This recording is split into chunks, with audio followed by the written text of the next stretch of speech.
Hi, and welcome back to Cooking on the Farm. This week, we're going to make Pho Ga, which is chicken pho. It's a little less popular around these areas than Pho Bo, which is beef pho, but it's definitely our favorite on the farm. And it's super easy to make at home. So I'm going to start by showing you the ingredients. So first off, I have charred an onion. So this is a yellow onion, and some ginger, and whatever shallots I could find.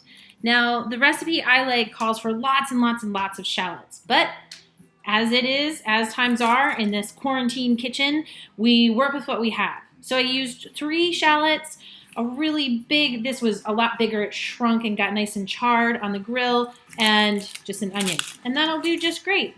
Now, along with that, that's what we call our aromatics. And although they look like they're burned, they're actually really perfect and cooked underneath. They're very juicy. You can see that really, and the smell is awesome. So even though the outside looks charred, the inside, which is nice and juicy, is perfect. This is what gives pho its amazing aroma.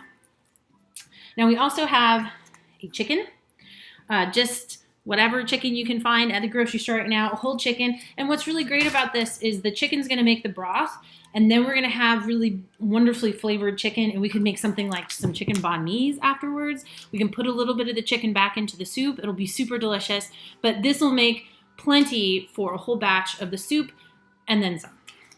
And then our spices, super simple. Again, you can totally get this at the local grocery store. The first is one of our favorite things. This is star anise.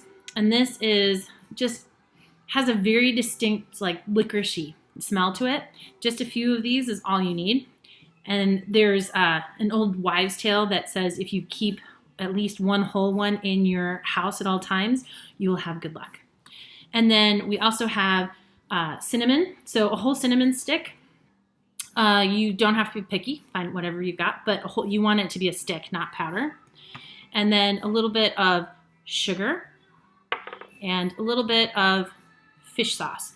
And the fish sauce that I'm going to use is a Vietnamese style fish sauce. This is a pretty classic one. It's 3 crab, really pretty neutral, very delicious, and also gives that special little taste to the pho. So let's start cooking. All right, so here we go. We're gonna start by first getting first have to wash our hands. Let's wash our hands. This week, we're listening to some really cool Vietnamese surf punk music.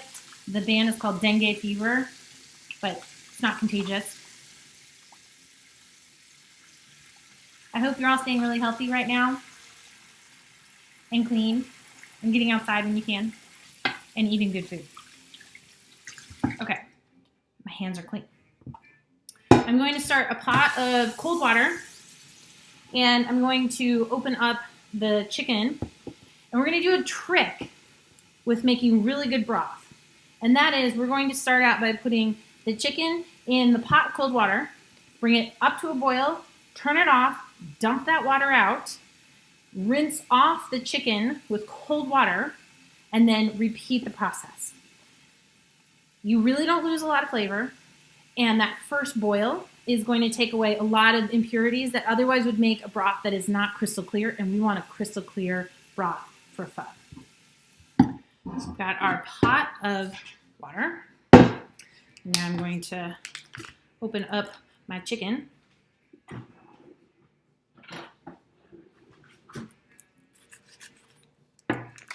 And I have a extra little sink in my kitchen. So I do a lot of my prep work in that little sink.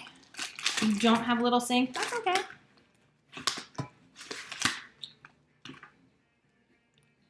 We do a lot of cooking, so having an extra sink is always great.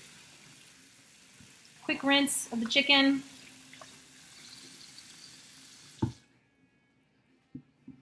Bring the pot back over here. Chicken goes into the pot.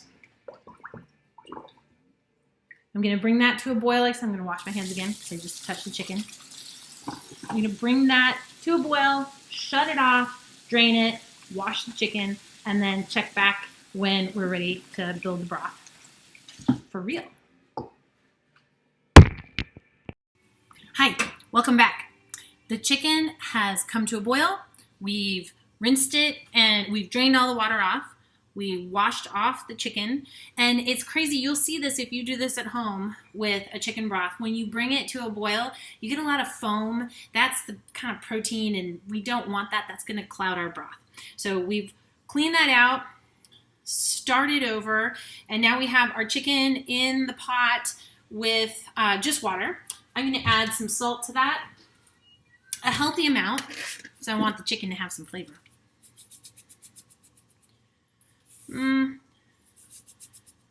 Probably about a tablespoon of salt.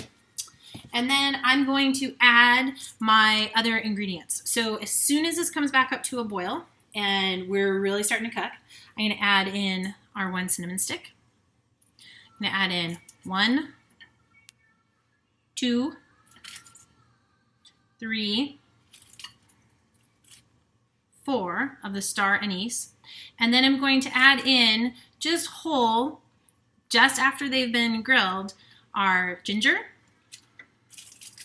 shallots, all the charred bits and everything, and that whole onion. And that's it. That's all we do for the broth. Now we're going to bring this back up to a boil really gently, and we're never going to let it really boil. It's just going to simmer, just kind of like tucked in there. And all the really good aromatics are going to chill out and mellow out, and that's the key of a good pho. You have to let things kind of go for quite a while, nice and slow and low, and it's going to be so delicious. Or as we like to say in Vietnamese, rất ngon. It'll be awesome. All right, come Viet, have a great day, and tune in next time for the final dish. Happy cooking!